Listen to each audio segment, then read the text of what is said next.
Hello, this is Ben Bevins. This is my machine design recording for homework number 4, doing problem 3.81. So I've already drawn a rough sketch of the problem. Now there are other dimensions in here, but for my force diagrams I like to keep it simple. So we have point A, which is a shaft that's 6 inches long going off of it, to point B, and BC is a shaft that is approximately 5 inches going this way, and then C to where our forces start is approximately 2 inches. Now in this problem 3.81, we have two forces acting at the end here. Fy, which is equal to 175 pound force, and Fz, which is 100 pound force. So those are our two forces right there. Now we need to find where those forces interact with. So where we know these forces translate to, we know that to translate to point A. We know this because this is the point that is grounded. So all forces that act on this body has to be translated to the ground. This is where our critical stress element is. So now the critical stress element is all the way over here, and this is where our forces are applied. When we try to figure out the forces here, we know that the forces are going to be the same, just whatever direction they need to be when we do the math later. However, we also need to find the moments. So let's find the moment about y, the y-axis. So the moment about the y-axis is, and here's the y-axis, so the force in the y direction is automatically taken out because a force in one axis cannot provide a moment in its same axis. So that leaves Fz. Now we can do the right hand rule, and since the force is going this way and our axis this way, what we can do is right hand, we have our thumb going into the paper and sweeping our hand in the angle of our force. So we know it's negative because it's going, because we've dictated that up is positive and down is negative. So negative, and then whatever our force is, and our force in the z direction is 100, and then times the distance. Now we only care about things 90 degrees to each other when we're dealing with forces that are this simple. So I just can add up these distances. 6 inches here, 2 inches here, which is 8. And this comes out to be negative 800 pounds force inches. Sorry for my small handwriting. Now, what we do is, so we know that the moment is here, and we note that with the double arrow. My notation on my drawings are usually poor, but give you an idea of what's going on. And we know our other moment that's going on based off the fact that we have a force in the z direction, or force in the y direction, is we know we have the moment in the z direction. This moment in the z direction, we do just the same right hand rule, but with Fy. So that is sweeping up. However, we have to point our thumb in the way of positive z. So I'm probably blocking this with my arm, sorry, but sweeping up this way, thumb's pointing in the correct direction, force is sweeping up, so this all stays positive. Force in the y is 175 times the same distance, which is 8. And if we punch this into our handy dandy little calculator, 8 times 175 equals 1400 pound force inches. So sweet, we now know our moments. However, we require more information. We need to know the resultant force. So, resultant moment. So I'm going to call that MR, and that equals square root of 800 squared plus 1400 squared. And since we're squaring them, it doesn't matter whether they're positive or negative. It just cancels out. And if we punch that into our calculator, that should come out to be 1612.45 pounds force per inches. So that is the overall moment acting on point A. And I apologize, I forgot to draw my arrow, double arrow here. So that is our moment in that direction. So we need to know what direction this resultant moment is facing. So here is theta equals the inverse tangent of our two forces here. So my, which is 1400, sorry, 800 over 1400, and this just gives us the angle that this is going at, theta, and that comes out to be negative, sorry, I screwed up. This comes out to be 29.74 degrees. Okay. So now we know our theta, which is good.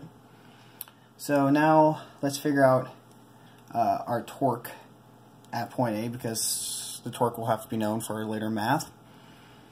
So our torque at A equals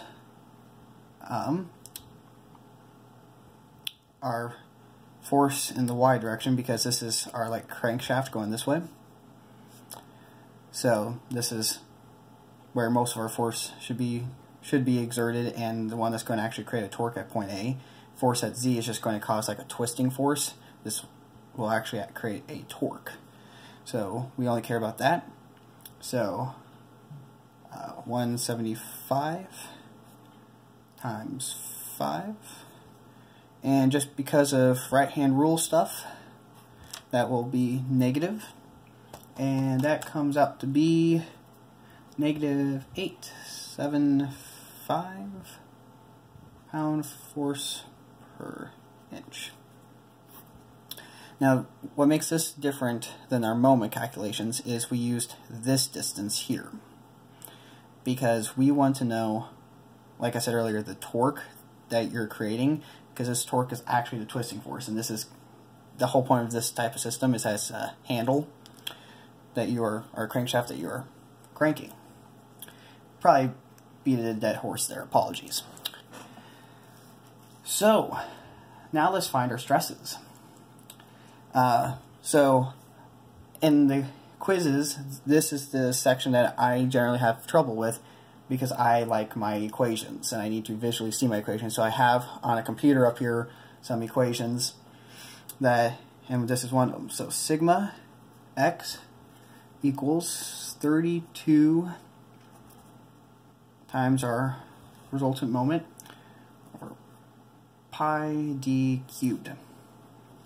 So now we just plug and chug 32 times mr, which is 1612.45 over pi times our diameter.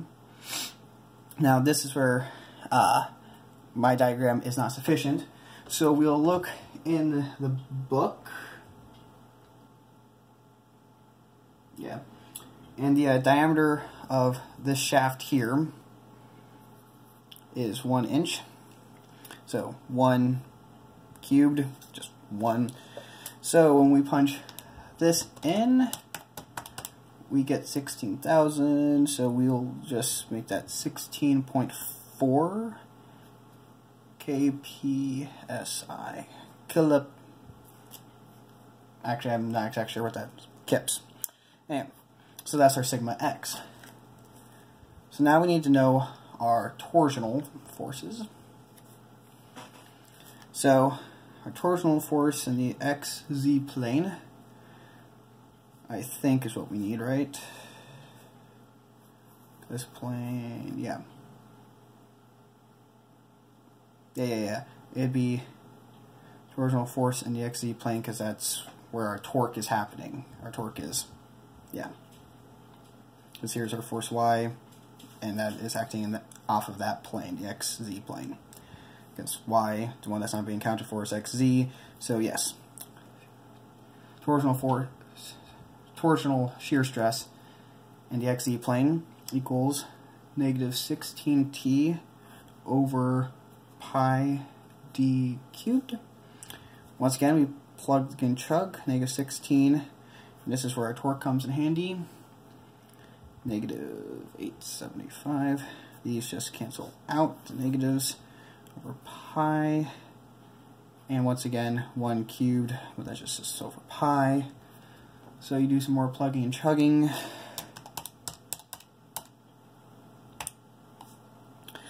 Okay, and that comes out to be 4.45-ish kpsi. Okay, we're doing good. Now we want to calculate our other shear stress, because, you know, there's shear stress is caused by multiple things. This is just the shear stress caused by the torque. So this other one we have here, sorry, not the next scene.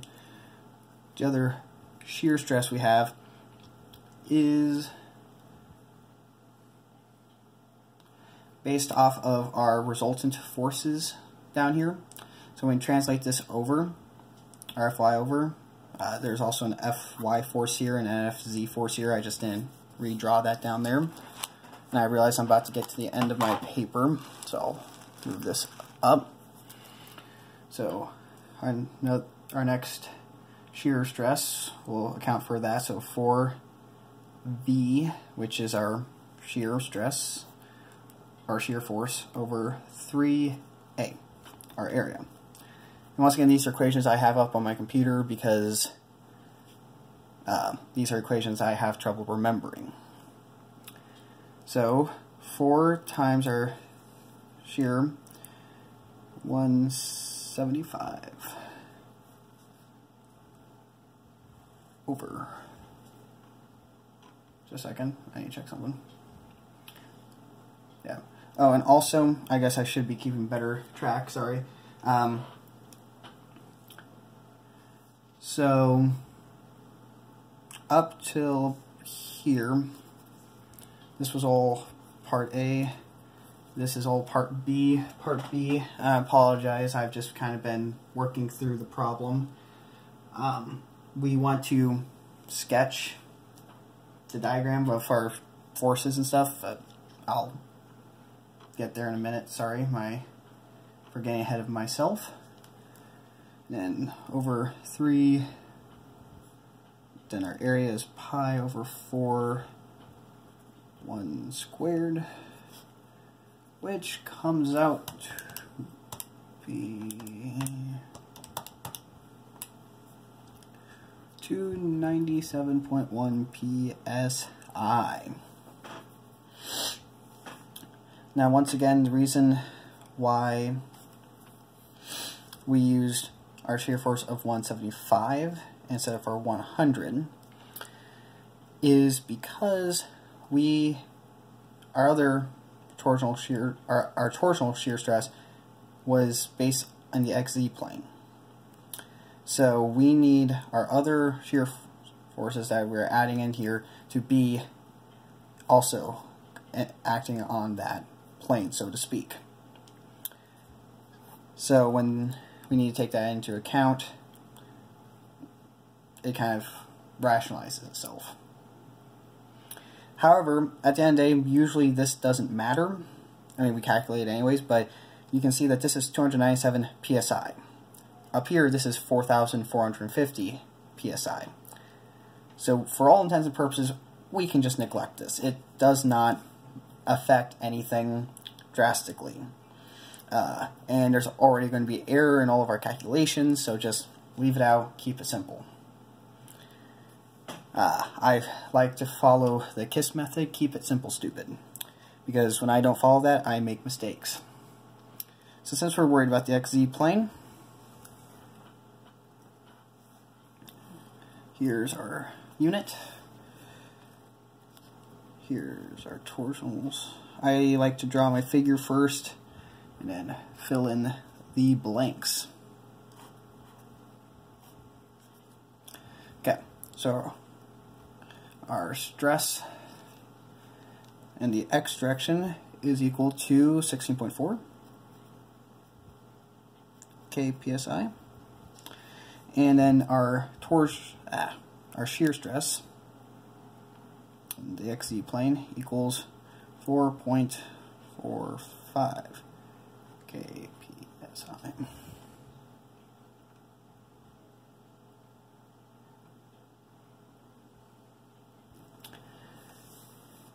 Okay, sorry, I need to read the book.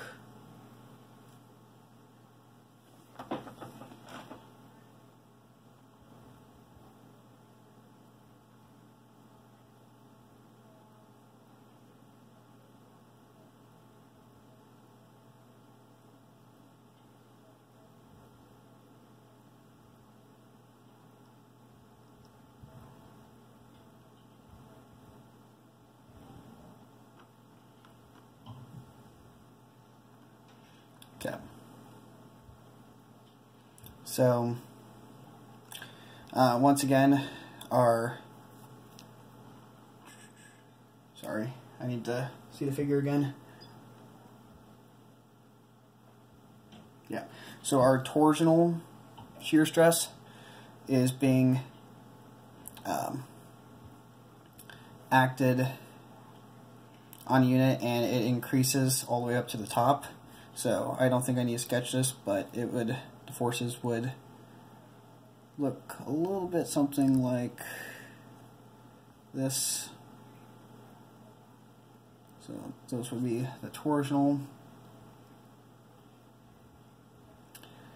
And then our ones due to bending, so our moments ones, our sigma x ones, those are peaks at our 4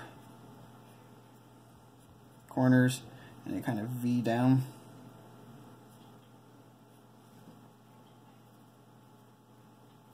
Don't know if that's making any sense, but the point being, our torsional one most definitely has a peak here because we are rotating it, and it has the most amount of force up at the top. And then the ones caused by our bending moments, MZ and MY, has a peak every 90 degrees. That's based off of our shear stress.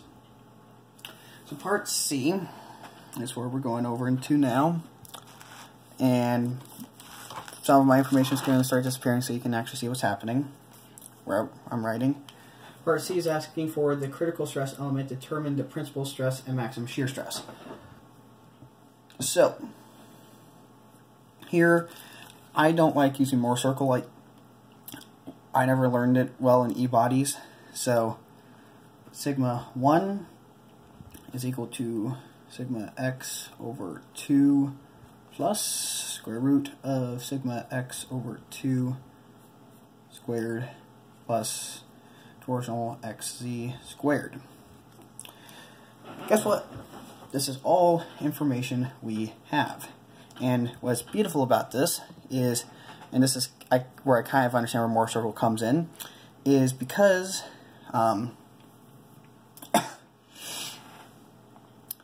because what am I trying to say here? Because in Mohr circle, here's your center, and here's your sigma 1 principal, and here's your sigma 2. They're like opposite ends of the circle. This is your circle equation, so you can just do sigma x over 2 plus or minus to get your sigma 1 or your sigma 2. So let's plug in some numbers here. Equals to, and our sigma x equals 16.4 over 2 plus or minus 16.42 over 2 squared plus 4.45 squared. Those last two are square rooted because circles, and so this comes out to be sigma 1, sigma 2. Am I still on the camera? Yes, I am. Equals to 8.2 plus or minus 8.21 squared plus 4.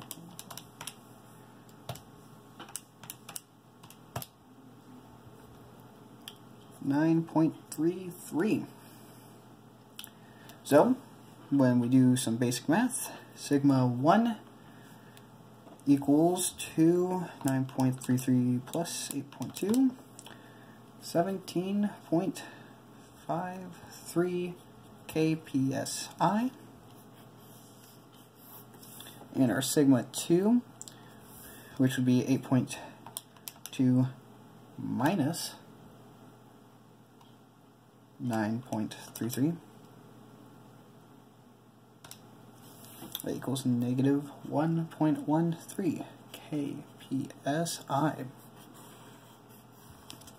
And the beautiful thing about working it out this way is that this here, or our resultant here, but this is the equation for our maximum shear stress. So that's that, and so we know right off the bat that our maximum shear stress, which if we look up at our diagram is the top of that circle right there, that equals 9.33 kpsi. And that is how we solve this problem. Now, to be clear, this equation here, for me, makes perfect sense. I understand what is happening here to figure out our sigma 1 and sigma 2 are stresses, principal stresses. This part C of the problem makes perfect sense to me. It took me a while to remember, but part A, where we're trying to figure out our resultant resultant moments and where our forces come out to be, that took me a little bit, but I remember it now. I understand what's happening here. Where I failed in the quiz was what is part B, figuring out our sigma x and our tau. And if this was a more complicated problem, we could potentially have sigma y, and this equation would be in there by doing sigma x plus sigma y. But luckily, this was a simple enough problem. We just have sigma x. But I do not remember these equations off the top of my head. I don't know if you're still listening at this point, but I wanted to make that clear. So this is the solution for problem 3.81. I will sign off.